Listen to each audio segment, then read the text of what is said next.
네, 안녕하십니까. 정준이의 토론 진행을 맡고 있는 정준입니다.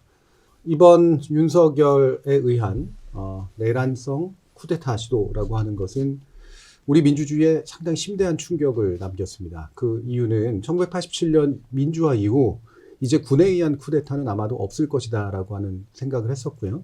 특히 1993년 문민정부의 출범 이후 군내 핵심 정치 세력인 하나회가 척결되는 모습을 보면서 이제 군내 분파에 의한 이와 같은 쿠데타적 시도는 사라지지 않을까라고 안심했던 면도 있었던 것이 아마 사실일 겁니다. 그럼에도 불구하고 1993년 이후로 30년이 넘은 지금 시점에서 우리는 이 쿠데타적 사건을 목도했고 국회로 침투해온 무장군인들의 모습을 보면서 시민들은 상당히 충격을 먹었습니다. 과연 민주화 이후로 뭐가 잘못됐길래 다시 군은 이렇게 권력 찬탈이라고 하는 또는 권력의 수단이 돼버리고 마는 이런 상황을 맞게 됐을까? 깊이 있는 또 통찰, 이게 필요한 시점이 아닌가 싶습니다. 오늘은 군 문제를 정면으로 좀 직시해보고 진정으로 국민을 위한 군대는 어떻게 해서 만들어질 수 있는가? 이 군개혁의 문제에 정면으로 한번 도전해보도록 하겠습니다. 여전사령관은 재판관을 향해 군인들은 명령에 따랐을 뿐이라며 국군 통수권자가 내린 명시적인 명령에 따르지 않을 군인은 없다고 항변했습니다.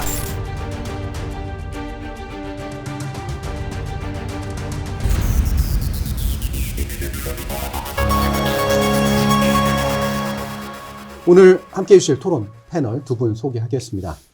이번 친위 쿠데타 국면에서 정말로 기묘한 역할을 하신 분인데요. 사성장군 출신이시고 지금 현역 의원이시기도 합니다. 그런데 이렇게 군 출신이 이렇게 부드럽고 온화하고 유쾌할 수가 있을까? 많은 아마 이미지 변신을 또 가져오신 분이 아닌가 싶은데요. 네, 김병주 의원님 나오셨습니다. 네, 안녕하세요. 주불리 김병주입니다. 네. 주불리라고 불리시는 거 참 좋으신 것 네, 네. 여의도에서는 주불리도 예, 그러시죠. 통합니다. 네. 예, 그리고 같은 육사 출신이시고요. 지금 학계 그리고 교육계에서 또 맹활약 중이시고 국방안보정책 분야 전문가이시기도 합니다. 상병대 최병욱 교수님 모셨습니다. 네, 안녕하세요. 최병욱입니다. 예. 두 분이 인연이 있으시긴 한 건가요? 예. 네. 그렇죠. 뭐 사관학교 나와서 제가 2년 후배인데 워낙 또 이렇게 잘 나가시는 선배님이셔서 저한테 하늘 같은 존재셨죠. 예, 예. 예. 네. 잘 나가신다니까. 최 교수님이 더 잘 나가시죠. 전역하고 교수 하시면서 또 예. 여러 가지 국방에 대한 조언을 하고 있죠. 네. 네. 그러니까 군에 이제 또 깊숙이 또 계셨고 경험도 하셨다가 이렇게 학계나 정책 쪽으로 나가신 네. 분과 정치 또 일선에 나오신 이 두 분의 비슷하면서 또 약간 다를 수도 있는 그런 견해들을 한번 나눠보는 시간 될 것 같은데요. 자, 그래서 첫 질문이 아마 이게 될 것 같습니다. 이번 12.3 내란 사태, 친위 쿠데타 사태를 보시는 남다른 소회가 있으실 것 같아요. 특히 김병주 의원님 장군으로서 또 근무하셨던 분이기 때문에 더더욱이나 여러 생각이 드셨을 것 같은데 네. 어떠셨습니까? 너무 참담했죠. 사실은 저는 12.3 비상계엄을 겪으면서 사실 그 전에 계엄이 날 것이라고 예고를 하셨죠. 8월 1일부터 최초로 했었는데 그렇게 평온한 날 일어나리라고는 저도 상상을 못했죠. 그래서 사실은 계엄군들이 그 총칼로 국회 창문을 부수고 들어와서 국회를 무력화시키는 모습에 민주주의가 무너지고 우리 실제 대한민국의 어떤 헌법 질서가 무너지는 거에 너무나 분노도 하고 했고 또 군인으로서는 너무나 참담했습니다. 왜냐하면은 12.12 쿠데타 이후에 군이 신뢰를 너무 잃었어요. 네, 그래서 40년 동안 저의 군 생활 모든 기간에 군이 정치적인 중립을 위해서 절치부심을 해서 이제 국민의 신뢰를 얻은 단계였거든요. 제가 8월 1일 날 8월 초에 계엄할 것이다라고 경고했을 때 대부분의 국민들께서 지금이 어느 시대인데 계엄이냐. 네. 군은 안 따를 것이다. 네. 군 선배들, 군 후배들도 저한테 아이고 선배님 그 계엄은 너무 나간 겁니다. 좀 제발 그런 얘기 군이 뭐 그런 거 하겠습니까? 할 정도로 군이 국민의 신뢰를 얻었는데 이게 다시 또 무너졌잖아요. 네. 네. 국민으로부터 신뢰가 무너졌기 때문에 앞으로 또 후배들이 20년 정도는 또 이렇게 절치부심을 해서 신뢰를 쌓아야 된다라는 면에서 아주 참담했죠. 네. 그러니까 4반세기 넘게 쌓아올린 공든탑이 무너지는 느낌. 네, 네. 이런 게 드셨을 것 같아요. 네. 최 교수님 또 소회가 어떠셨습니까? 정말 제가 하고 싶은 말을 그대로 하시네요. 네. 정말로 저 똑같은 네. 생각을 했는데 정말 참담했고요.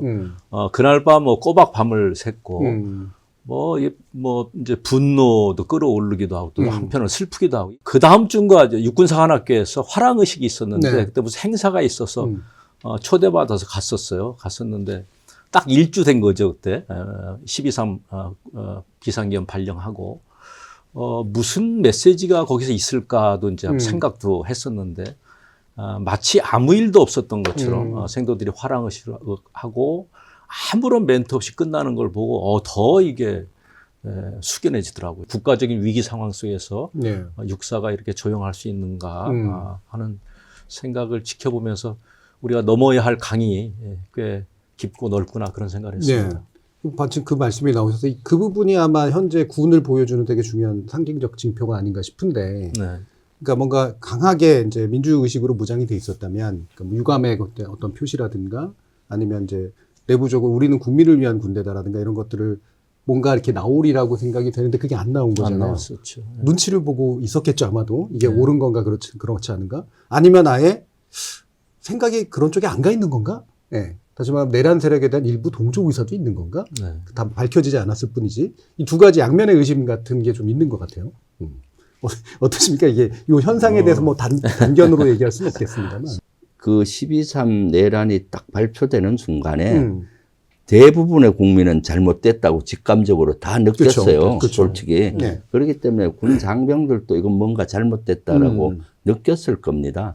그런데도 불구하고 저 위에 지휘부들, 네. 장군들은 거기에 동조하고 따랐잖아요. 그렇죠. 그 다른 그 장군급 사람들이 저는 가장 큰 문제라고 보고 그 밑에 이제 하급 리더라든가 장병들 같은 경우는 사실 사항을 잘 모르거든요. 네. 우리가 모르는 무슨 북한 사항이 있어서 이렇게 했겠구나 할 수가 그럴 수 있거든요. 있죠. 네. 그렇기 때문에 거기에 대해서 미온적으로 할 수밖에 없었을 거고요. 그런데 최소한 장군급들, 특전사령관이나 수방사령관 또는 여단장 정도는 정보를 많이 갖고 있어요. 네. 또 이것이 12.3 쿠데타가 갑자기 일어난 게 아니잖아요. 네. 8월 달에 김용년 전 경호처장이 국방부 장관 지명되자마자 제가 이것은 앞으로 계엄을 염두에 둔 인사다. 계엄할 것이다.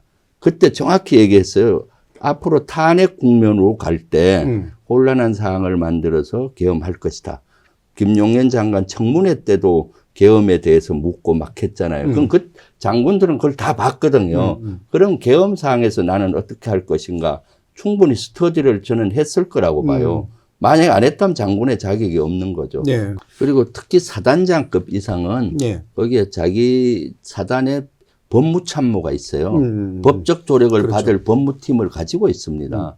그럼 저도 사단장, 군단장 할 땐 어떤 일을 할 때 늘 법무참모를 옆에 두고 끼고 살았어요. 네. 이거 법적으로 문제 없냐 검토하라 이렇게 됐잖아요. 비상계엄 딱 터지면은 이거 법적으로 뭔 문제가 있는지 검토해라. 빨리 알 수가 있잖아요. 네. 그런데도 불구하고 사단장급 이상들은 나는 뭐 헌법에 대한 지식이 부족했다. 또는 한다는 얘기가 순식간에 명령이 왔을 때 법을 따질 시간이 없었다. 예. 이런 개변을 늘어놓는 건데 그런 얘기를 하는 것은 저는 무능합니다. 이 얘기랑 똑같죠. 네. 무능이라고 얘기해 주셨는데 네. 이게 여기에 더해서 네. 이 장성급이 거의 공통적으로 나타낸 특징이잖아요. 그러면 공통적으로 무능한 겁니까? 아니면 나쁜 겁니까? 이게? 저는 이제 이번 12.3 쿠데타를 보면서 가장 놀랬던 것은 뭐냐면 장관의 명령에 대해서 그것이 맞든 틀리든 묻지도 따지도 말고 따라야 한다 뭐 이런 이야기를 한 그 방첩사령관의 입에서 그 방첩사. 얘기가 나왔을 때 네. 저는 아주 굉장히 정말 놀랐었고요. 그거는 군사문화로 보면 굉장히 수준 낮은 군사문화인 겁니다. 네. 미국은 충성의 대상을 분명히 명시돼 있어요. 리더십 교범에. 충성의 대상이 첫 번째는 뭐 이제 그 헌법, 컨스티튜션, 네. 두 번째는 US 아미, 육군에 대한 충성, 세 번째는 너의 부대, 유닛, 네. 그다음에 네 번째는 동료 뭐 이렇게 네. 돼 있어서 충성의 대상이 상관이 없는 거죠. 그리고 그 밑에다 부연 설명을 했는데 뭐라고 했냐면 헌법을 위반하는 자에게 충성하면서 헌법에 충성할 수는 없다. 이런 것이 소위 말하면 사관학교 때부터 늘 교육받은 거죠. 그러니까 이번에 이제 마크밀 합참 의장 얘기 나오고 트럼프가 시위대가 예. 백악관으로 몰려오는 사태에 군 동원을 그 마크밀 합참 의장한테 지시했는데 마크밀이 거부를 했죠. 예. We are unique among the world's armies. We are unique among the world's militaries. We don't take an oath to a country. We don't take an oath to a tribe. We don't take an oath to a religion. We don't take an oath to a king or a queen or to a tyrant or a dictator. And we don't take an oath to a wannabe dictator. We don't take an oath to an individual. We take an oath to the Constitution, and we take an oath to the idea that it's America, and we're willing to die to protect it. 그다음 마크밀리는 오죽하면 더해서 지휘서신을 내려보내서 대통령의 그 지시를 따르지 않아도 된다고까지 얘기를 하는 거 보면 예. 그러한 문화하고 우리는 보면 말씀하신 것처럼 묻지도 따지지 말고 따라야 한다. 상관이 시켰으면 해야 한다. 이렇게 하면서 하는 것은 저는 아주 비겁한 변명이라고밖에 얘기할 수 없습니다. 예. 그러니까 무식에다가 비겁한 변명. 예. 의식 자체가 없고 있어봤자 되게 저급한 충성 문화. 정말 좋은 참모는 상관이 불법한 명령을 하거나 위법한 명령을 하면 조언해야죠. 예. 제가 사단장하고 군단장 할 때 만약에 12.12 쿠데타와 같은 사항이 났을 때 예. 제가 어떻게 해야 되나 고민한 적이 있어요. 네. 그리고 군단장 할 때가 박근혜 탄핵 때였어요. 예, 예, 예. 그때 촛불 시위가 하고 탄핵으로 가는 국면에서 저는 우려를 많이 했었습니다. 예. 군이 또 이번에 혹시 박근혜 정부에서 비상계엄을 선포하고 군을 또 이용하면 어떡하나. 그때도 이런 계획을 좀 가지고 있었는데 실행은 못한 거잖아요. 그 다행스럽게. 그렇죠. 그때만 해도 제가 구조적으로 실행하기가 어려운 구조였어요. 그 당시 장관이 한민구 장관이셨는데 국방부 장관도 이런 계엄에는 반대할 정도로 기본이 튼튼하신 분이었어요. 네. 그러니까 그런 분들이 장관으로 버티고 있으면은 계엄을 대통령이 하고 싶어도 하기 어려울 것이다라는 저 나름의 거기 있었고요. 이번에는 저는 김용현이가 그 경호처장이 장관으로 가는 순간에 계엄할 수 있는 구조나 시스템이 이미 갖추어진 거예요. 헌법상의 계엄을 건의할 사람 두 사람은 행안부 장관, 국방부 장관 건인데 다 충안부 네. 출신이고, 그다음 계엄이 선포가 되면은 키맨이 3명입니다. 계엄 국방부 장관, 계엄사령관, 방첩사령관. 근데 2명, 방첩사령관과 국방부 장관 2명이 충안고잖아요. 충안파로 돼 있는 겁니다. 네. 그럼 대통령이 계엄하겠다 했을 때 그거를 견제하고 브레이크를 걸 사람이 없는 거예요. 제가 신원식 장관이 국방부 장관 할 때는 같은 윤석열이라도 예. 계엄할 거라고는 생각을 안 했어요. 왜냐하면 신원식 장관은 강성이긴 해도 그래서 좀 대단히 우려를 한 적이 있지만은 그래도 기본적으로 계엄할 사람은 아니었어요. 네. 그랬는데 김용현은 아니죠. 경호처장을 2년 반 하다가 국방부 장관으로 가면은 대통령의 안위와 국가와 국민의 안위가 상충될 때는 습관적으로 경호처장은 대통령의 안위를 우선하는 거예요. 그런 습관이 있는 거고 또 같은 충안고에다가 예. 성격도 권력지향형이고 그렇기 때문에 충분히 가능하다라고 그때도 봤던 거죠, 사실은. 네. 그러면 이 장군들의 이 모습을 약간 더 분석해 봐야 될 것 같은데요. 이 장성급 장교들이 적극적인 어떤 동조의 태도를 가지고 있는 사람과 그냥 아까 얘기하셨던 무식함과 비겁함이 결합돼서 대통령이 시키면 그냥 하는 거지 뭐. 요 정도의 태도. 이렇게 생각하는 사람들도 있을 것 같은데 분위기는 어떻다고 보십니까? 네. 대통령이나 국방부 장관이 계엄을 할 수 있는 정도의 인사를 마음대로 할 수 있는 게 대한민국 네. 군대니까 충안파 라인이 됐든 뭐 노상한 비선 라인이 됐든 이런 사람들 통해서 이제 사람을 인선을 하고 그러면 오랜 시간 동안에 소위 말하면 공작이 됐든 포섭이 됐든 그 내부 세력으로 들어와 있던 것 같아요. 그러면서 또 현 정부에서 또 이제 어떤 주요 직위를 줬으니까 보은이라고 하는 생각도 있었을 것이고 네. 또 마지막의 상황에서 발을 빼기에는 너무 늦었다고 생각이 될 수도 있었고 예. 장군들은 뭐 그런 선에서 움직였지 않았을까 예. 그런 생각을 합니다. 그러니까 적극적인 동조 내지 이제 대통령에 대한 오로지 충성 내지 보훈한다라고 하는 그런 생각 그리고 나머지는 그냥 눈치를 보는 그런 태도 이렇게 아마 결합돼 있을 거라고 보신 건데. 저는 사실 이번 비상계엄 내란이 예. 아마 12.12 쿠데타의 그 한상이 과거가 환상. 현재의 쿠데타를 일으켰다고 예. 보고요. 또 그 당시의 경험이 이번에 6시간 만에 종료시킬 수도 있었다고 봐요. 그 한상은 뭔가 하면 김용현과 그 전하 또는 윤석열이나 같은 동시대에 비슷하게 됐어요. 그때가 80년도 12.12 쿠데타가 일어나고 80년도 전두환 정권이 들었어요. 예. 성공했죠. 그래서 성공하고 하니까 그 당시만 해도 12.12 쿠데타나 이런 것들이 되게 미화됐어요. 성공한 거니까. 그렇기 때문에 윤석열과 그 김용현 그리고 특전사령관이나 수방사령관급까지도 5공화국, 6공화국 당시에 군 초급 생도 생활과 초급 간부를 했던 시대예요. 그러니까 그 당시에 성공의 한상이 있었다고 저는 봐요. 예. 그래서 윤석열과 김용현이가 자기가 그동안 정치적으로 못 푸는 것을 비상계엄이라는 수단으로 총칼로 한 번에 다 쓸어버리고 또 독재자가 돼서 하겠다. 이런 한상이 있었던 거고 그 다음에 3스타급 있잖아요. 계엄사령관하고 특전사령관, 수방사령관, 방첩사령관들은 그래도 그 당시 5공화국, 6공화국에 성공한 환상을 봤던 세대예요. 예, 예, 그러니까 예. 이거 잘만 하면은 그렇죠. 나도 아주 네. 권력을 상층으로. 잡고 상층으로 가겠다라는 그런 욕망이 있었을 거예요. 그러니까 거기에 동의를 했던 것 같고 미리 알았다 하잖아요, 사실. 예, 예. 그런데 그 밑에 그룹들이 있어요. 그 밑에 그룹은 90년도 이후에 사실 초급 간부나 생도 생활을 했던 사람들은 이 12.12 쿠데타가 단죄되는 걸 봤잖아요. 예, 예. 그렇기 때문에 그 이하 세대들은 많이 주저주저 했을 것 같고, 근데 또 그 밑에 세대들은 정보가 없었던 겁니다. 네네네. 차마 대통령과 국군 통수권자인 대통령과 국방부 장관이 지시하는데 이것이 있겠지. 불법이라고 생각 안 하고 우리가 모르는 뭔가 있거니 하고 일단은 임했는데 임하고 보니까 국회나 선관이나 이런 데 와서 보니까 자기가 생각하던 그게 아니잖아요. 선량한 시민들과 맞닥뜨리니까 예. 갈등이 생긴 거죠. 이거 아닌데 하고 하니까 주저주저 하게 됐던 걸로 보여집니다. 예. 이게 참 그 서울의 봄 그 영화가 성공하고 나서 예.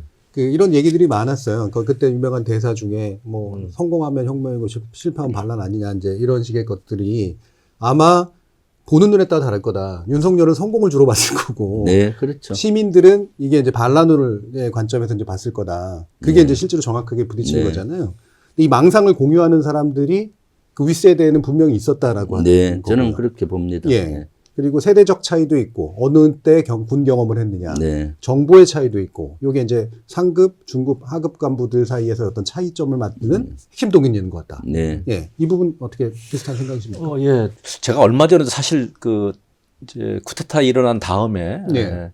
몇 명 그 현역 군인들하고 한번 밥 먹으면서 얘기한 적이 있어요. 예, 예. 그러면서 이 상황을 어떻게 볼 것이냐라고 했더니 이제 웃으면서 한 얘기인데 그 말씀을 이야기를 영화 얘기를 하는 거예요. 서울의 봄 얘기하면서 성공하면 혁명, 실패하면 반란인데 저 윗세대에서는 이미 그런 것을 경험했고 눈으로 봤던 세대의 입장에서 보면 성공할 수도 있는 거 아닌가? 내가 네. 괜히 거부했다가 나만 괜히 항명죄로 역적으로 완전히 뒤로 밀려나는 것은 아닌가라고 하는 고민을 했을 수가 있고 그다음에 이제 밑에 실무진 같은 경우는 저는 완전히 다르다고 봐요. 그 중령이나 대령 뭐 이런 그 내용을 전혀 모르고 지시만 받았던 사람들 입장에서 보면 군이 정치적 중립성을 지켜야 한다는 것 참 많이 들었던 것이고 예. 이 상황이 군이 역할을 수행할 상황이 아니라는 것도 사실 본능적으로 알았을 거예요. 국회의원을 끌어내야 하는 것이 내 임무가 아니라는 거 본능적으로 알았을 거예요. 그럼에도 불구하고 이제 명령이니까 어떻게 되는가. 라고 하면서 주저하고 또 때로는 시간도 끌고 때로는 뭐 이렇게 뭐 길 터주고 했던 뭐 그런 뭐 역동적인 장면이 연출됐던 것 같습니다. 예. 그러면 좀 더 구체적으로 대면한 상황에 대한 이야기를 좀 더 듣고 싶은데 저도 이제 유튜브로 계속 지켜보고 있었는데 김병지 의원님께서 그 당시 이제 지휘급 정도 되는 사람들을 만나고 그때 있었던 일도 듣고 잘못한 일이라는 어떤 고백도 좀 받아내고 뭐 인정도 일부 받아내고 이제 그랬잖아요. 특히 곽종근, 이진우를 직접 만나신 그런 장면들이 있으셨고요. 그런 직접 대면에서 이제 보셨던 느낌은 어떠셨습니까? 그때가 사실은 12.3 비상계엄 끝나고 제2 비상계엄이 할 것이라는 우려가, 국민적 우려가 너무 컸어요. 그래서 이거 이대로 둬서는 안 되겠다. 계엄의 군의 핵심 부대장들에게 다시는 이런 일을 하지 않는다는 다짐을 받아야 국민들이 안심할 것이다라고 갔었고, 그때 사실 부사령관 모두 특전사령관하고 그 당시 이준우 수방사령관 모두 이것은 지금 결과론적으로 보니까 너무 잘못됐다라고 인정을 했고 국민께 진심 어린 사과를 했어요. 그렇죠. 그리고 똑같은 명령이 내려왔을 때 이제는 안 따르겠다라고 확답을 한 겁니다. 그리고 나서 계엄에 왜 투입이 됐는지 어디에 했는지 이런 중간 진행상을 쭉 얘기를 했잖아요. 윤석열로부터 전화 받은 것까지. 그렇게 그 당시 것은 진짜로 있는 그대로를 많이 얘기를 제일 많이 했다고 봐요. 그때는 아직 변호사를 쓴 것도 아니고 또 제2비상계엄이 할 수도 있고 하는 상태에서 본인들이 얘기를 한 거거든요. 그때는 사실은 대단히 특히 곽종근 특전사령관은 대단히 잘못됐다. 오히려 나 때문에 많은 부하들이 앞으로 범죄자가 되게 생겨서 너무나 죄의식을 가졌고 이진우도 뭐 그런 비슷한 생각을 그 당시엔 했었고요. 근데 이제 시간이 지나면서 아마 변호사를 쓰고 자기 방어적으로 바뀌고 또 일부는 뭐 여러 가지 해유를 당했는지는 몰라도 태도가 특히 이진우 수방사령관은 바뀌었잖아요. 그래서 좀 더 아쉬운 면이 있죠. 이게 범죄자들 같은 경우도 첫 진술이 제일 중요하다고 그러더라고요. 네네. 그때가 아직 잘 모르는 상태에서 정리 안 된 상태에서 정리 안 된 상태에서 그냥 본심이 그냥 더 많이 나올 가능성도 있다고. 그때 조금 더 얘기하면 제가 먼저 특전사를 먼저 방문했어요. 그래서 방문을 해서 쭉 처음에 제가 따올 질문은 한 2-3가지밖에 안 됐어요. 사실은 자세히 얘기해 주리라고 기대도 못했고 그런데 여러 가지 질문을 하니까 또 자세히 본인이 그 전날 12월 5일 날 국방위가 열렸는데 국방위를 참가하려고 서울로 가다가 오지 말아 해서 돌아왔다는 거예요. 국방위 가서 밝히고 싶었는데 못 밝혔는데 오히려 와줘서 고맙다는 뉘앙스였어요. 그래서 자세히 얘기할 기회를 줘서 그래서 특전사가 끝나고 수방사로 가고 있는데 수방사 참모로부터 전화가 왔어요. 수방사령관이 제발 수방사로 또 와 주십시오 하고 저도 얘기하겠습니다. 특전사 한 거를 다 봤습니다. 그래서 하겠다고 해서 갔던 겁니다. 그래서 본인이 또 얘기를 한 거고요. 특히 수방사령관 진술은 그때 받아놓은 것이 너무 잘했어요. 그 이후에는 모로세로 일관했잖아요. 내가 뭐 수사를 받고 있기 때문에 얘기 못 하겠습니다. 이렇게 돼버렸던 거죠. 그 중간 간부급 이하들, 그러니까 정보는 없었지만 어쨌든 그 현장에 나가 보니 내가 받은 명령하고는 확실히 상황이 좀 다른 것 같고 그래서 아까도 잠깐 언급이 나왔습니다만 되게 소극적으로 대하거나 이게 뭔가 잘못된 행동이다라고 하는 것들을 느끼면서 하는 듯한 모습. 그래서 실제 현장에서 유형출동들을 없애는 데 사실 상당히 도움이 됐던 모습들이 있잖아요. 확실히 그래도 이게 민주적 군 의식을 가지고 있는 세대로서 어쨌든 중간 이하는 구성되어 있다. 이렇게 봐도 될까요? 네, 그렇죠. 79년도에 12.12 쿠데타와 80년대 특히 광주 민주화 항쟁 때 또 그때 특전사가 투입이 됐어요. 그때하고는 비교되죠. 그때는 잔혹하고 무자비하게 그 특전사 요원들이 시민들을 향해서 개마레판으로 치고 또 나중에 그 사격까지 했잖아요. 근데 이번에는 확실히 바뀌었죠. 특전사 장병들은 헬기로 오는 순간까지 어디로 가는지 잘 몰랐고 내려서 보니 국회였고 국회 가서 보니까 많은 시민들과 보좌진 뭐 비서진들이 나와서 막고 있는데 총뿌리를 어떻게 선량한 시민들을 향해서 합니까? 그러니까 사실 몸싸움도 하려고 하다 다 멈추잖아요. 기적적으로 진짜 이번엔 중상자가 한 명도 안 나온 것이 그만큼 절제를 한 거잖아요. 그래서 문을 부수고 들어가려고 했는데 정문 쪽으로 그 사람이 많으니까 못 들어가고 창문을 깨고 들어갔는데 그거 보면 난이 있었는데 네, 예, 예. 난도 옆으로 옮기고 예, 안에 그런 장면이 있었죠. 특전사가 작전하면 그냥 저는 한 10분 내는 작전 끝날 줄 알았어요. 예. 그 제대로 하면 그렇죠. 그렇죠. 본인들의 능력대로 예. 하면은 벌써 전기부터 끄고 야간 투시경을 딱 작전하고 공포탄 몇 발 쏘면은 금방 제압이 되거든요. 예. 그런데도 그런 행동 없이 피해를 최소화 줄 창문도 몇 개 안 깼어요. 그다음 우리 또 로텐돌 가까이 왔을 때 보좌진들이 그 소화기로 막 뿌렸잖아요. 그때가 사실은 아차했는데 네. 그러면 감정에 해서 또 충돌을 하거든요. 그렇죠. 네. 근데 빠지잖아요. 네. 충돌을 안 하려고.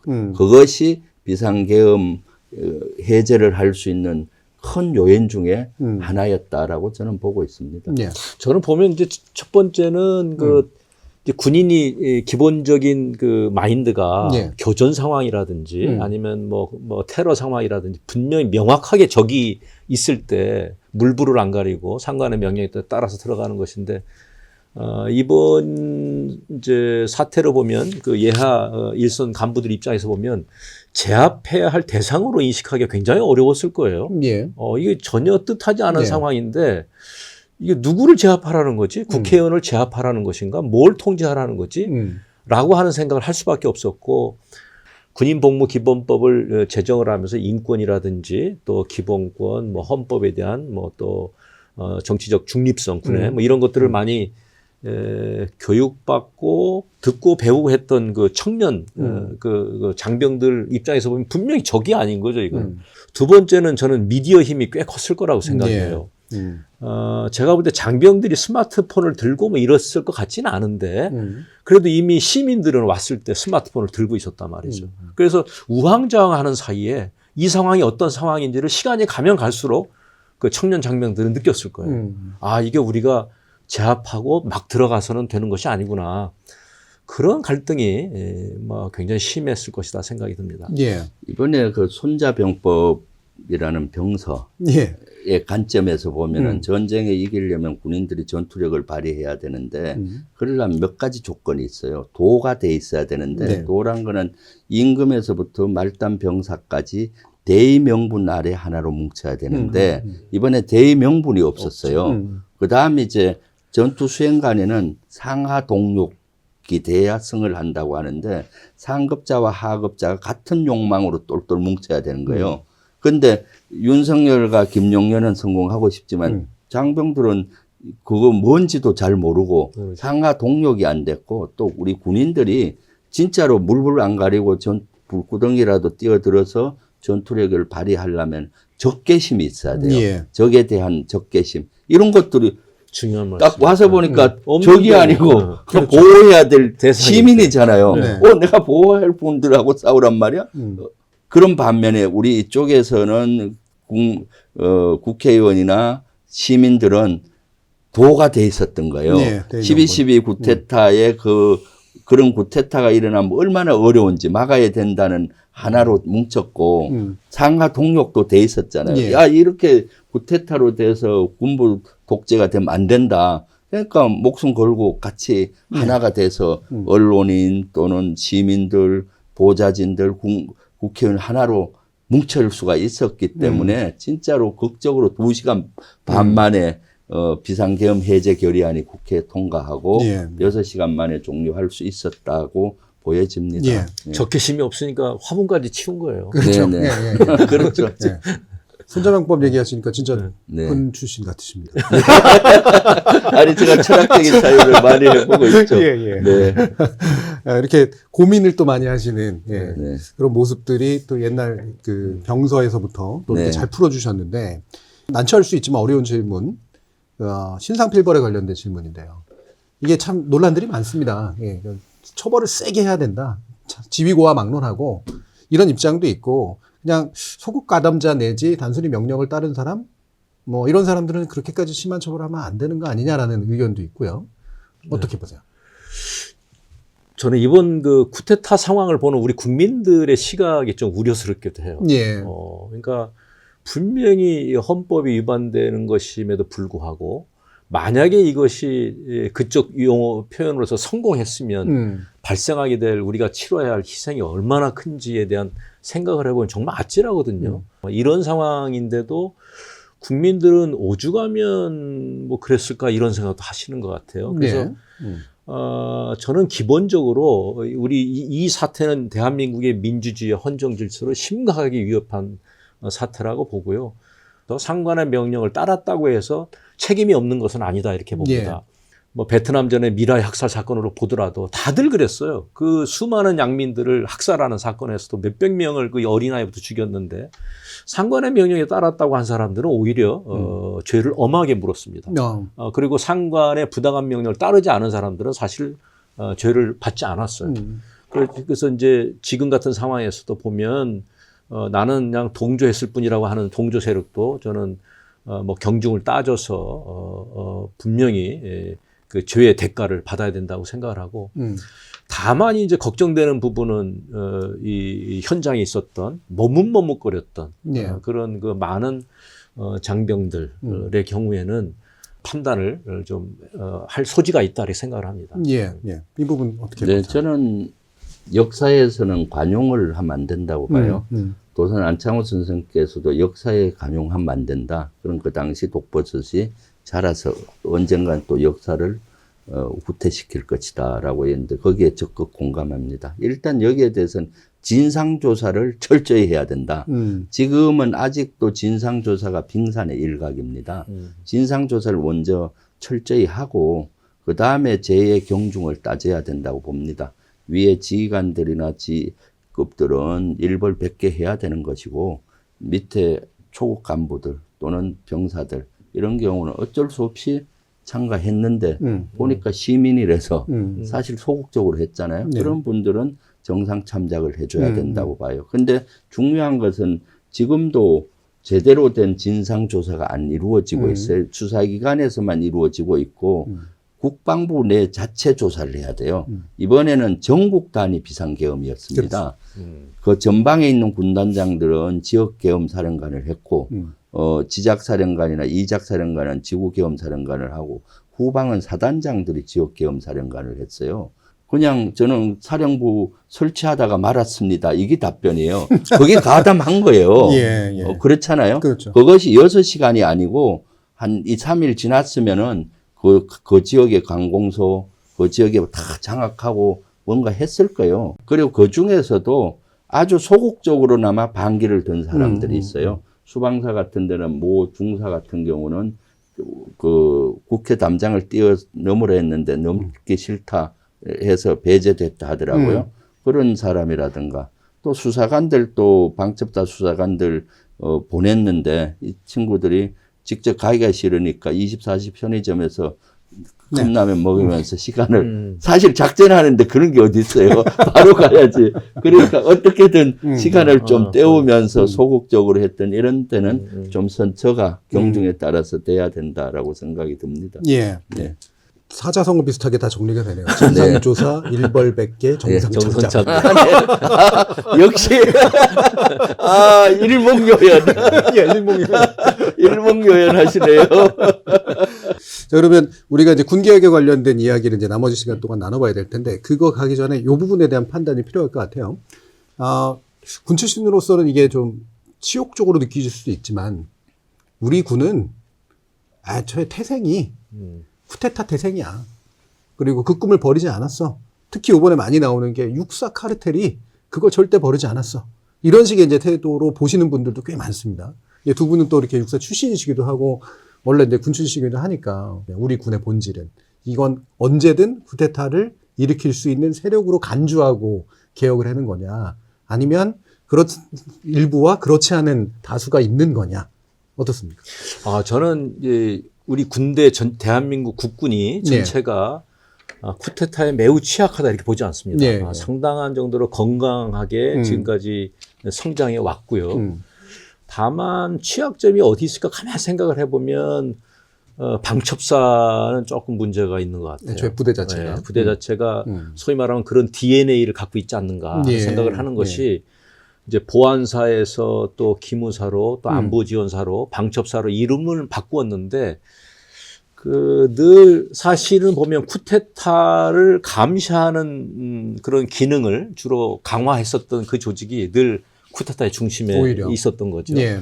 그 보안사도 맨 처음에 창설됐을 때의 주요 임무가 뭐였냐면 군대 내 공산주의자 색출이었어요. 그러니까 군대 내에 누가 있는가를 늘 보는 거죠.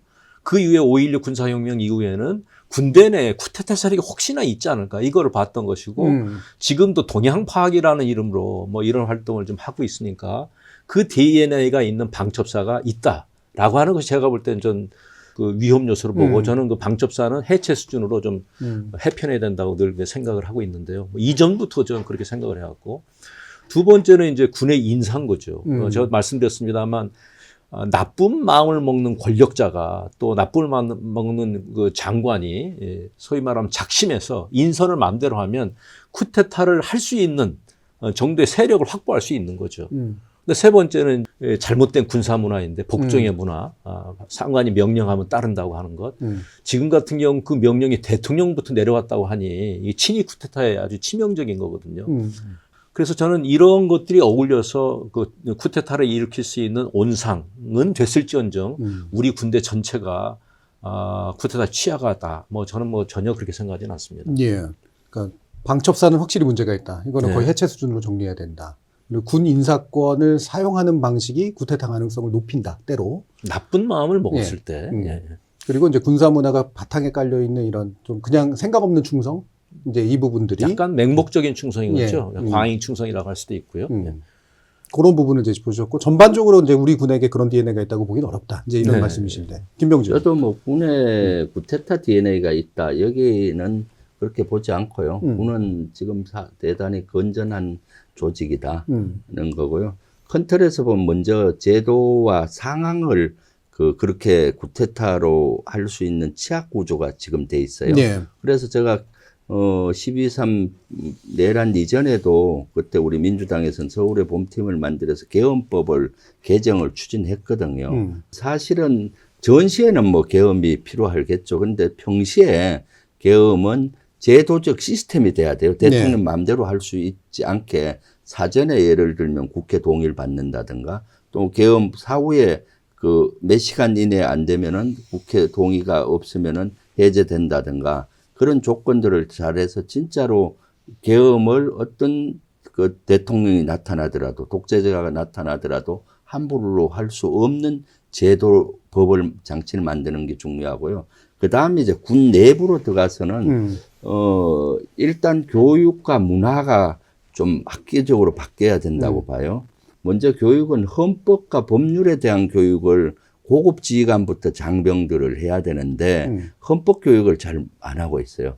대한민국을 수호하는 것은 헌법을 수호하는 거다라는 생각을 가져야 되는데 그런 생각을 못 갖는 경향이 있어요. 문화적으로는 엘리트주의 문화는 바꿔야 돼요. 예. 육군사관학교나 사관학교에서는 엘리트 의식을 갖추게 해요. 나는 엘리트고 엘리트끼리는 통한다 뭐 이렇게 하고 전방에 갔을 때도 계층이 나누어지잖아요. 예. 장교, 부사관, 병. 병사에 대해서는 덜한데 장교들이 부사관을 조금 하대하고 좀 그렇잖아요.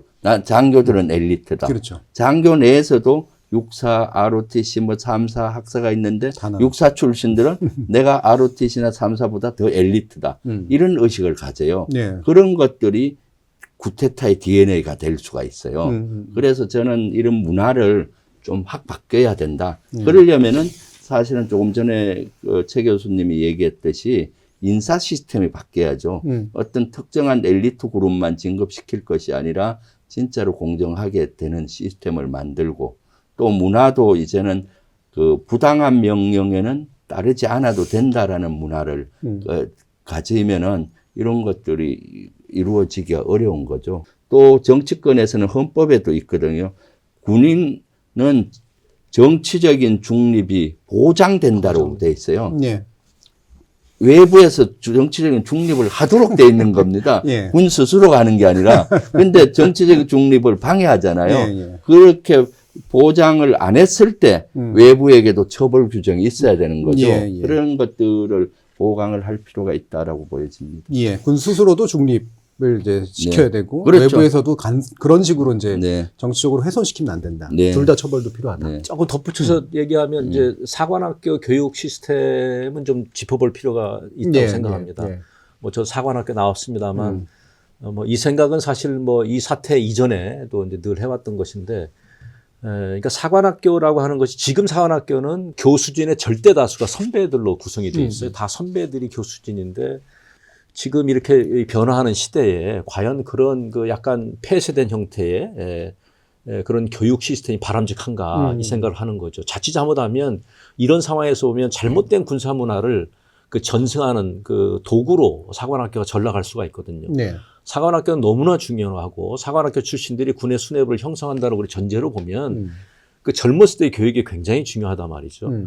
근데 지금 뭐 어떻게 보면 뭐 진화 생물학에서도 동종교배는 절대 뭐 발전할 수 없다고 되어 있고 이것이 자연과학에서도 그런 논리들이 있습니다. 그러니까 열린 사회가 닫힌 사회보다 우수할 수밖에 없다라는 게 있는데 여전히 닫힌 형태의 교육을 고집하고 있는 사관학교는 발전적인 방향으로 가야 되고요.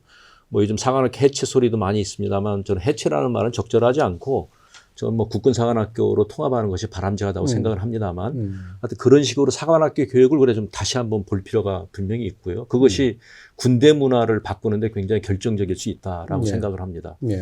또 하나는 그 학명에 관련된 건데 우리는 사실은 이제 군인복무기본법에 보면 군인은 상관의 직무상 명령에 대해서 복종하여야 한다라고만 되어 있어요. 미국은 학명에 예외 조항이 있습니다. 거기 보면 국제법이라든지 헌법을 위반한 명령은 명령이 아니다 이렇게 되어 있는 거예요. 그리고 밑에 덧붙여서 쓰는 것이 군인은 합리적인 의심을 기반으로 명령이 정당한지를 판단할 책임이 있다 이렇게 되어 있는 거예요. 사관학교 때부터 모든 장교들 뭐 이게 있는 거죠. 그러니까 이번에 12.3 쿠데타 같은 경우도 보면 아무리 나쁜 권력자가 나쁜 마음을 먹고 인사를 지 마음대로 했더라도 군이 딱 버티고 있었으면 됐었어요. 독일 같은 경우도 보면 이 군인의 법적 지위에 관한 법률이 있는데 거기 보면 명시적으로 되어 있습니다. 범죄가 될 수 있는 명령은 따르지 않아도 된다 이렇게 되어 있는 거거든요. 이게 범죄가 범죄일까 아닐까 이게 고민할 때 범죄가 될 수 있다고 판단하면 따르지 않아도 되고 그 책임은 묻지 않는다고 하는 거니까 뭐 깊은 고민이 담겨 있는 문구인데 그러니까 아주 그 낮은 수준의 그 명령의 충성 이런 걸 떠나서 헌법에 충성하는 군대로 우리가 모습이 바뀔 때 다시는 이런 일이 일어나지 않을 거다라는 생각합니다. 예. 그게 약간 곁다리 얘기긴 합니다만 제가 약간 늦게 이제 군대 훈련소에 들어갔는데 대학원 마치고 그때 97년 시점이었거든요.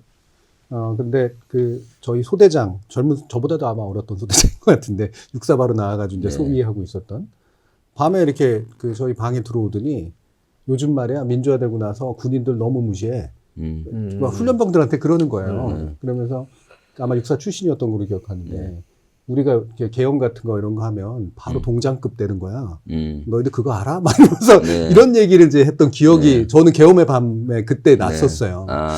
그 정도면은 이제 저하고 비슷한 정도 나이급의 이제 장교고 지금은 이제 꽤 중요한 아마 간부급의 역할들을 할 텐데 이런 사람들이 정말 많은 건가? 이런 이제 생각이 들 정도로. 근데 두 분 말씀 들어보면 그렇진 않다는 것이잖아요. 97년도니까 그때만 해도 좀 그런 문화가 있을 수가 있죠. 그러니까 사실 그 쿠데타에 대한 단죄가 제대로 안 되니까 그 시가 왔다고 봐요. 5.16 쿠데타는 성공한 쿠데타고 그 쿠데타로 처벌받은 사람은 한 명도 없어요. 그렇죠. 장기 집권을 하다 보니까 12.12는 노태우 이후에 이제 김영삼 정부 때인가요? 그때 단죄가 되곤 했는데 그런 한상을 갖고 있을 수가 있죠. 근데 이 학명에 관해서는 생각이 너무나 다르더라고요. 제가 얼마 전에도 며칠 전에도 뭐 주요 일간지 논설위원하고 통화를 거의 1시간가량을 했는데 그분은 강경하시더라고요. 상관의 명령을 따져보고 따르는 군대가 과연 군대인가라는 사람들이 많이 있습니다. 그럼 전시에 무슨 뭐 할 때 헌법책을 들고 다니란 말입니까? 이렇게 얘기하는데 저는 정말 그건 약간 이 과장되고 왜곡되고 상황이 워낙 다른 거고요. 너무 극단적인 것들을 우리가 저는 전시에 또 뭐 테러 상황에서 아까 말씀한 우리가 적으로 생각했을 때는 과감하게 생명을 바쳐서 상관의 명령에 뛰어드는 것이 군인의 본분이고 저는 얼마든지 하리라고 봅니다. 다만 우리가 이런 상황에서 이것이 반헌법적이고 법률 위반적인 뻔히 알면서 따르는 것.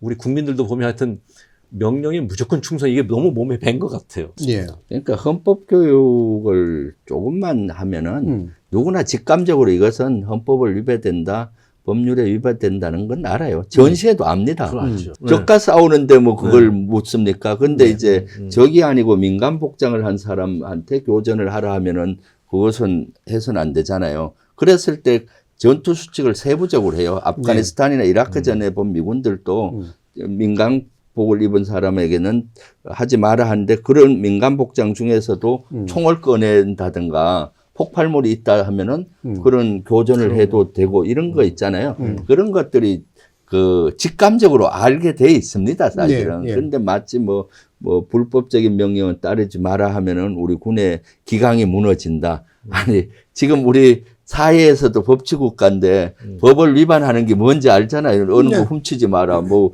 하다못해 교통신호 다 알잖아요. 그걸 그 강조한다고 해서 우리 사회 질서가 무너지고 그런 거 아니지 않습니까? 예. 그래서 이런 의식 자체를 바꿔야 되는 거죠. 이제 군은 이 30년 전보다 획기적으로 그렇습니다. 바뀐 분야는 있어요.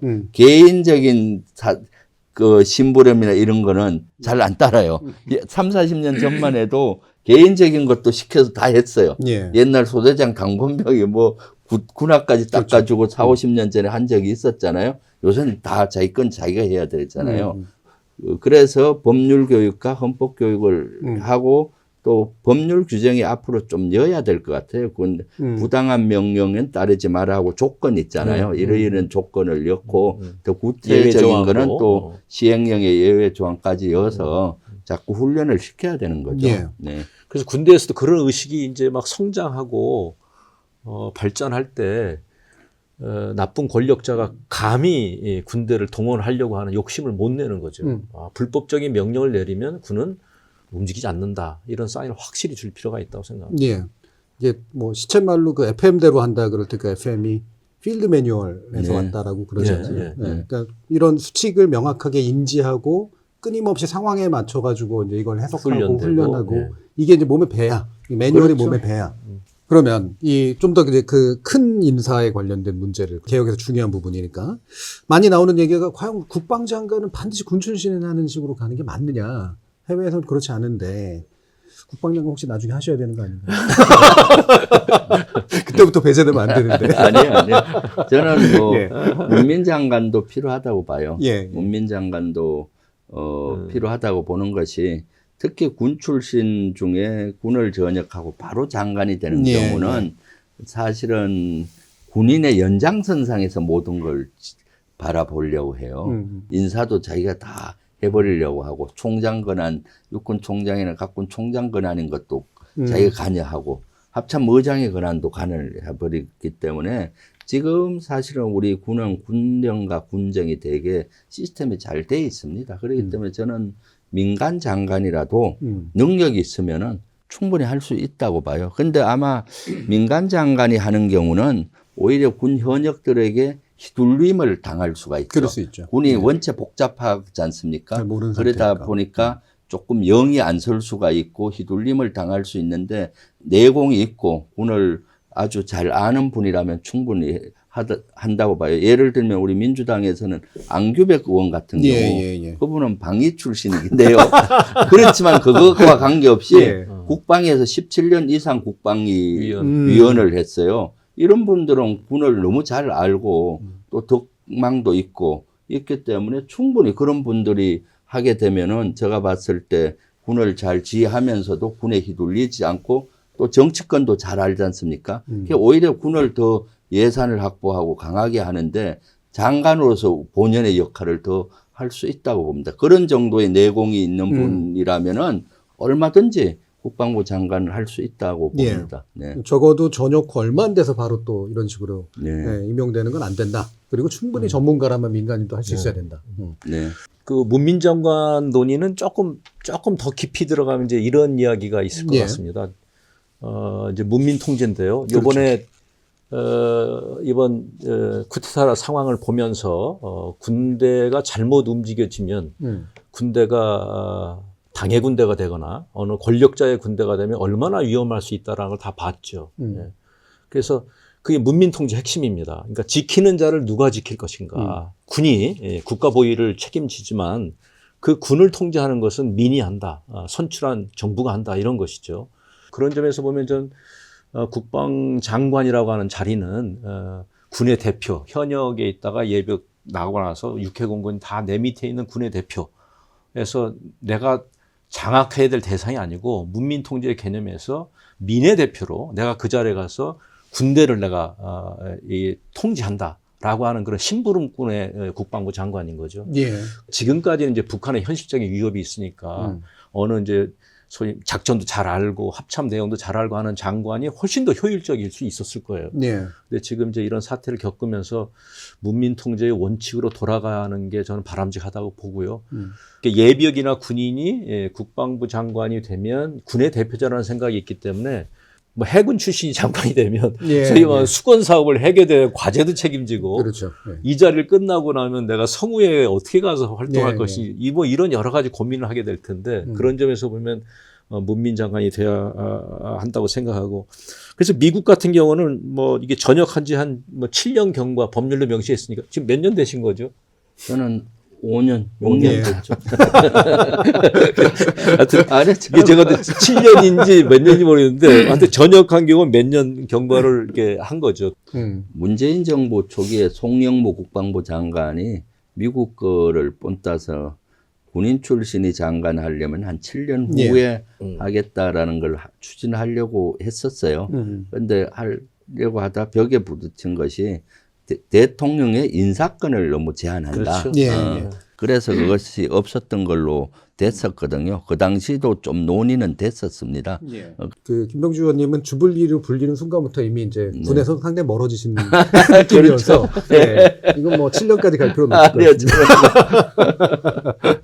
자, 그러면 요거 연관된 문제로 그러니까 결국은 이제 장성들이나 이렇게 군 간부들 인사하는 문제에서 아까도 이제 보면 자기 편을 쭉 끌고 모아서 말 그대로 충성 라인을 만들어서 이와 같은 이제 내란성 친위 쿠데타를 일으킬 수도 있는 그런 사안들 이 부분이 이제 문제인 거잖아요. 어떻게 해야 될까요? 저는 갈수록 군이 정치 정석화되는 것 같아요. 네. 점점 더 군인들이 정치화되고 있고 왜냐하면 이게 우리나라는 꽤 오랜 동안 관행처럼 정부가 바뀌면 뭐 장관이 어쩔 수 없다고 치고요. 합참의장, 각군총장이나 군 수뇌부를 정권이 바뀌면 많이 바꿨어요.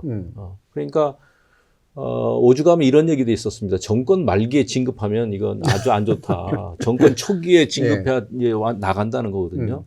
그러니까 합리적인 개인 입장에서 보면 줄을 잘 서야 되는 거예요. 잘못 쓰면 이제 날아가니까. 저는 그게 이제 문민 통제 관점에서 굉장히 위험하다고 봐서 임기를 보장하는 게 전 중요하다고 봅니다. 그래서 우리는 임기도 사실 짧아요. 저 합참의장 2년에 2년. 각군총장 2년으로 짧은데 그 짧은 2년마저도 제대로 지키는 경우가 굉장히 적죠. 미국은 그 마크 밀리조차도 그 트럼프 눈에 난 마크 밀리조차도 4년 임기를 다 채워요. 한 번도 4년 임기를 안 채운 육해공군 총장과 합참의장이 없습니다. 이게 보호하는 거죠. 한두 명이 있는데 한두 명 다 영전한 거예요. 아, 정부가 어떻게 바뀌든지 간에 총장 임기는 보장되는구나. 의장 임기는 보장되는구나. 이렇게 확실하게 뭔가 보여주면 이렇게 소위 말하면 이게 정치화 되지는 않을 것이다 하는 게 하나고 두 번째는 인사청문회 얘기인데 저희는 이제 장관하고 합참의장만 인사청문회 대상인 거죠. 근데 미국 같은 경우 보면 이제 장군 원스타부터 인사청문회 대상입니다. 고위직은 좀 더 이제 밀도 있는 인사청문을 하고요. 아무리 그래도 인선은 이제 대통령이 하는 거니까 형식적이라 할 수는 있지만 형식적이라 할지라도 인사청문회를 하면서 그 사람의 군사적 역량은 물론이거냐, 뭐 도덕성이라든지 우리로 얘기하면 국민의 군대에 대한 인식이라든지 헌법의 가치라든지 이런 것들을 이제 민간인 입장에서 물을 수밖에 없는 것이고 그걸 준비하는 과정에서 그 군인도 꽤 공부를 오래 할 거라는 생각이 들어서 청문회도 좀 확대하는 것이 바람직하지 않을까 생각합니다. 그러니까 임기 보장과 청문회의 범위를 확대하는 것 이렇게 대안으로 주셨는데 김병주 의원님도 많이 고민하셨습니다. 사실 군의 진급제도는 투스타까지는 대단히 잘 돼 있습니다. 30대로가 돼 있어서 실제로 능력에 맞게 이렇게 투스타까지 사단장까지는 거의 가는 것 같고요. 그래서 군 내에서 능력급 갈 수 있는 것이 투스타다. 이런 얘기를 많이 했어요. 그 이상은 딴 게 필요하다. 예, 그 이상은 이제 물론 3스타부터는 정무직과 비슷해요. 그렇죠. 정치적인 고려가 예. 많이 들어가다 보니까 그 군이 정치화로 갈 수 있거든요. 중요한 것은 대통령 같은 경우 각군 총장까지 포스타 임명 권한을 행사하고 그 밑에는 육군 총장이 알아서 또 하고 이 범위가 있잖아요. 그래서 2단계까지 이제 권한을 이렇게 줘버리면은 자기 상관 정치에 기웃거리지 않고 할 수 있거든요. 사실 문재인 정부까지 역대 진보 보수 정부 할 것 없이 진급 제도에서 투스타까지는 아주 공정했어요. 예. 근데 지금 윤석열 정부 들어와서 김용현이가 경호처장 하면서 뒤에서 막후에서 뭐 자지운지한다는 소문이 있었고 그때 많이 뒤틀렸어요. 그리고 사실 윤 정권 들어와서 제일 먼저 한 것이 뭡니까? 용산 국방부 건물을 뺏어서 예. 들어갔잖아요. 대통령실이. 그러니까 그 옆에 합참 국방부가 있고 저녁에도 한남동 가면 국방부 장관, 합참부장이 같은 공간에 살아요. 대통령과 같이. 그러다 보니까 실제 군인들이 대통령실 건물을 계속 보게 되는 거예요.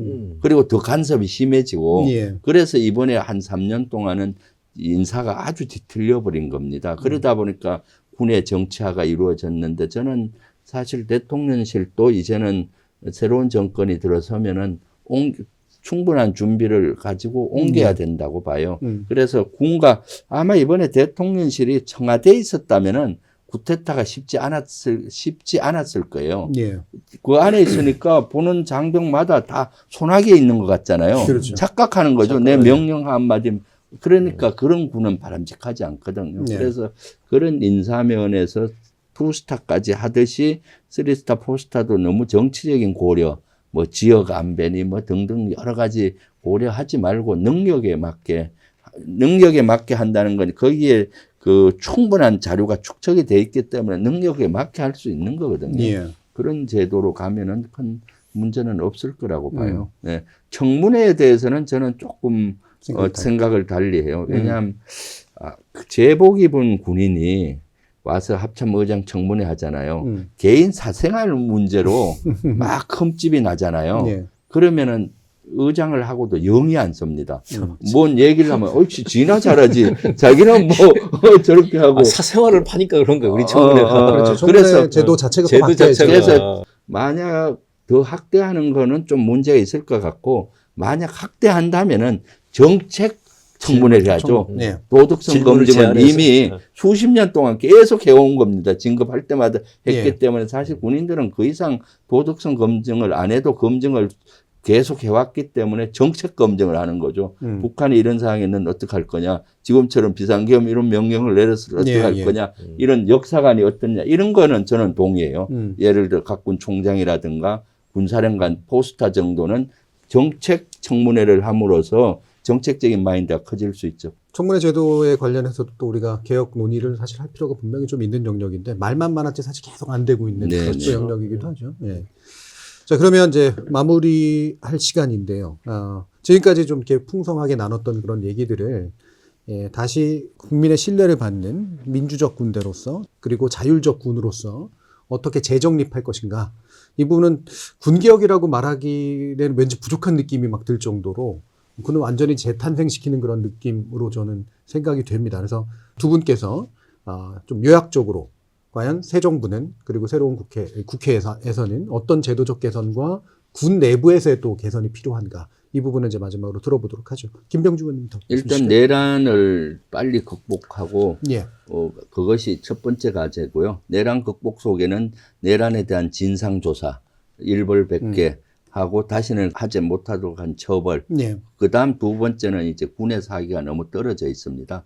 그럼 초급 간부의 복지라든가 장병 복지를 좀 신경 쓰면서 국민의 신뢰 회복이 중요하고 그다음 제도와 법적 그 개선 있지 않습니까? 지금 앞에서 얘기했던 거 그리고 문화를 바꾸고 교육을 강화하는 그런 수준으로 가면서 진짜 제2 창군한다는 기분으로 다시 이것을 해야 된다라는 생각을 하고 있습니다. 예. 최 교수님. 군인복무기본법에는 이제 국군의 이념을 국민의 군대라고 명시는 되어 있는데 국민의 군대가 무엇인지, 그 로드맵은 뭔지, 또 그것을 위해서 우리 장병들은 어떻게 움직여야 되는지 이런 게 뭐 전혀 사실은 없거든요. 그래서 국민의 군대를 구현하기 위해서 어떻게 할 것인지 좀 고민을 해야 되고, 두 번째는 이번 사태를 봤습니다만 전 정말 그 위법한 명령에 노할 수 있는 군인이 참 군인이다. 정말 멋진 군인이다라고 하는 인식이 군 내에서도 있어야 되고 밖에서도 있어야 되고 존중받았으면 참 좋겠습니다. 그래서 정말 그 반헌법적으로 군을 동원할 그 유혹을 아예 느끼지 못하도록 우리가 사인을 분명히 줄 필요가 있다고 생각이 되고요. 세 번째는 지금 이번 사태로 인해서 너무나 군이 어려워졌어요. 그러니까 지금 뭐 부사관이 안 오는 것은 참 오래됐었고, 장교 모집도 정말 어려워졌고, 사관학교 경쟁률도 지금 많이 떨어졌고, 네. 군에 있는 사람들도 나갑니다, 이게. 네. 장기 복무자인데도 불구하고 뭐 초급 간부들이 군을 이탈하는 현상도 있어서 군은 너무나 중요한데, 국가의 정말 최후의 보루인데, 가장 핵심인 인적 자산인 이 사람들이 이렇게 빠져나가는 군대, 이건 정말 너무나 위험하기 때문에 군은 개혁해야 되지만 국가 사회적으로는 군에 대한 따뜻한 지지를 보내줘서 군이 제자리를 설 수 있도록 해야 되지 않을까 생각합니다. 예. 자, 두 분 말씀 잘 들었는데요. 우리는 아주 오랜 기간 군사 독재를 겪은 나라고, 그렇기 때문에 87년 민주화 이후로 쿠데타를 막기 위한, 그리고 문민 통제를 실현하기 위한 상당한 각고의 노력을 벌여온 나라이기도 합니다. 그런 의미에서 또 잘 작동하고 있는 민주주의로 평가받았던 게 불과 얼마 전까지의 일이기도 했었던 거죠. 지금은 국민의 투표로 뽑은 바로 그 문민 대통령이 군대를 이용해서 친위 쿠데타를 일으키려고 시도하기도 했던 그런 상황입니다. 조만간 그 끝이 보일 거라고 저희는 생각을 합니다만, 그 끝은 새로운 시작일 겁니다. 그래서 군이 정말로 새로운 창군이라고 하는 그런 마음을 가지고 어떻게 새로 태어날 것인가, 그리고 새로 태어나고 돕고 그것을 정치에 물들지 않게 만들 것인가 라는 부분, 우리 사회가 같이 고민해줘야 될 영역이 아닌가 싶습니다.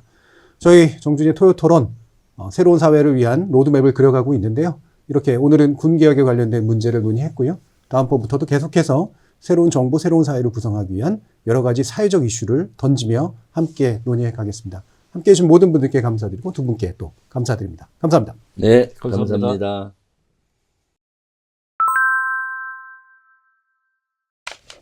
이거 뭐 헌재 선거 관련해서 그거 녹음할 필요는 없죠? 안 날 것 같죠, 이번 주는. 헌재 선거가 다음 주는 날. 다음 주일 다음 거라고 주. 예상하고 계시죠. 네, 예. 그렇죠. 예. 다음 주 12일 이전에 나야 되는데, 그래야 한 300억 버는데, 보궐선거가 맞아요. 300억 이상 들잖아. 예. 그게 근데 13일부터 나면 보궐선거 따로, 대선 따로 해야 되거든. 네. 진성준 의원이 그 얘기 하셨더라고요. 네, 그러니까. 300걸 맞든다 그러는데. 네. 김 의원님은 그래도 막 이렇게 예측을 하셨는데, 바깥에서 보시면서 계엄위원성 실제로. 전혀 몰랐었고, 12.3 그 당일에 네. 박선원 의원하고 부승찬 의원하고 몇 사람이 약간 작은 세미나를 했었어요. 그러니까 개헌 날짜 전혀 모르고 재밌게 얘기하는데, 그때 박선원 의원이 그 얘기 하더라고요. 아, 교수님 보니까 김영현이 위험해요. 그 전권을 다 가지고 있는데 무소불입니다. 뭐 총장이 합참에 다 후배들 갖다 놓고 그러면서 굉장히 위험합니다 해서, 에이, 그때도 대수롭지 않게 생각하고 저녁 먹고 집에 갔다 텔레비전 끄고 깜짝 놀랐죠. 네. 이렇게 참 전문가도 이렇게 아, 저 설마 할 정도로. 그러니까. 예. 징후가 많았죠. 네, 징후가 꽤 사실. 있었던 거예요. 징후가. 나중에 와서 보니까. 저는 뭐 예.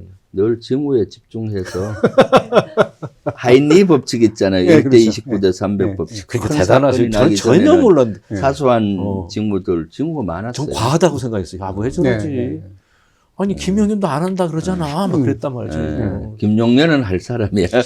인간 분석하면. 나중에 알고 보니까 그때 김영현이 말하는 장면에서 이거 정말 결심했네라는 게 눈에 보이더라고요. 근데 그전에는 안 보이는 거지. 그래서 사실은 이번에 6시간 만에 극적으로 막은 거는 계엄을 경고해, 큰 효과가 예, 있었어요. 저는 그랬더니 예. 국민의힘하고 대통령실에서는 뭔 소리냐, 민주당이 가반 의석 이상인데 네. 가반 의석해서 해제하면 하지 않느냐라고 네. 공격했거든요. 네. 그래서 우리는 또 저는 논리를 박근혜 탄핵 때 기무사 문건에 보면은 30명 국회의원 현행범으로 잡아들이다. 잡아들이고부터 시작된다. 이 논란이 계속 되니까 국회의원들이 아, 이거 해제할 수 있구나. 비상계엄 되는 순간에 국회로 간다는 생각을 그렇죠. 한 거예요. 예, 예, 예. 국민들도 그랬고. 그런 사전 것들은, 훈련이 된 거죠. 사전 훈련이 대단히 예. 됐고. 그런데 사실 그것 때문에 저도 괴롭힘을 많이 당했죠. 예, 그렇죠. 저쪽뿐만이 아니라 내부에서도. 우리 당내에서도 김의원 너무 이제 그만해. 그래서 도저히 나중에는 후배들도 현역들도 선배님 너무 그건 아닌 것 같습니다 해서 내가 네. 안 되겠어. 혼자 화살 맞으면 안 돼서 박선원, 김민석, 구승찬 다 앞에 나가서 하라고 우리 서울 이랬더니 김민석 최고는 예. 진짜 정치적인 감각이 예, 세요. 예. 덥석 물더라고. 계속 그것만 얘기해. 그리고 박선원하고 예. 나는 뒤에 좀 숨어 있었어. 그랬더니 나중에 김민석은 선지자라. 나중에 우리 아들까지 저를 욕했어요. 아들이 네. 30 중반인데 네.